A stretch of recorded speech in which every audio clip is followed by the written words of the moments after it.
నమస్కారం. ఇది చిట్టి టీవీ. ఈరోజు మనం మాట్లాడుకోబోయే విషయం ప్రతి తల్లిదండ్రి, ప్రతి ఉపాధ్యాయుడు తప్పకుండా ఆలోచించాల్సిన విషయం. మన పిల్లల భవిష్యత్తు. చాలామంది తల్లిదండ్రులు ఇలా అనుకుంటారు. ఇంకా చిన్నవాళ్లే, ఇప్పుడే ఎందుకంత ఒత్తిడి, 10వ తరగతి తర్వాత చూద్దాం అని. కానీ నిజం ఏంటంటే పిల్లల జీవితం మలచబడేది 5వ తరగతి నుంచే. అదే వయసులో పిల్లల్లో ఆలోచనలు రూపుదిద్దుకుంటాయి. ఆత్మవిశ్వాసం పెరుగుతుంది లేదా నెమ్మదిగా తగ్గిపోతుంది. ముందుగా ఒక విషయం అర్థం చేసుకోవాలి. చదువు అంటే మార్కులు మాత్రమే కాదు. పుస్తకం అంటే పరీక్ష కోసం కాదు, జీవితం కోసం. 5వ తరగతి వచ్చేసరికి పిల్లల మనసులో ఒక ప్రశ్న మొదలవుతుంది. నేనెందుకు చదవాలి? అప్పుడు మనం చెప్పాల్సింది మార్కుల కోసం కాదు, భయంతో కాదు. ఆలోచించటం నేర్చుకోవడానికి, సరైన నిర్ణయాలు తీసుకోవడానికి, మన జీవితాన్ని మనమే నిర్మించుకోవడానికి. ఇంకో ముఖ్యమైన విషయం, మాట్లాడే ధైర్యం. చాలామంది పిల్లలు తెలివైన వాళ్లే, కానీ మాట్లాడలేరు, ప్రశ్న అడగలేరు, తమ అభిప్రాయం చెప్పలేరు.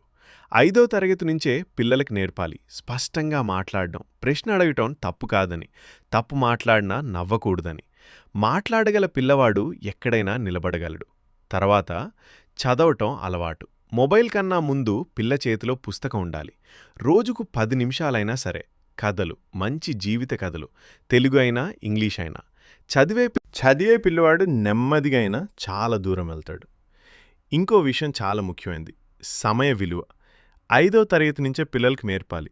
సమయానికి లేవడం, చిన్న పనుల బాధ్యత తీసుకోవడం, రోజూ ఒక క్రమం ఉండడం. క్రమశిక్షణ అంటే భయం కాదు, అది జీవితానికి బలం. ఇప్పుడు ఓడిపోవడం గురించి. ప్రతి పిల్లవాడు ఫస్ట్ ర్యాంక్ రావాల్సిన అవసరం లేదు. పిల్లలు తెలుసుకోవాల్సింది, ఓడిపోతే జీవితం ఆగదు, తప్పు చేస్తే నేర్చుకోవాలి, ప్రయత్నం మానకూడదు. ధైర్యం ఉన్న పిల్లవాడే నిజమైన విజేత.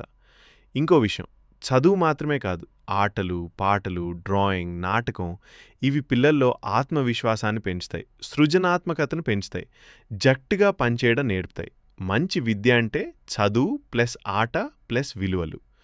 చివరిగా తల్లిదండ్రుల పాత్ర. పిల్లలు కావాల్సింది భయపెట్టే మాటలు కాదు, పోలికలు కాదు.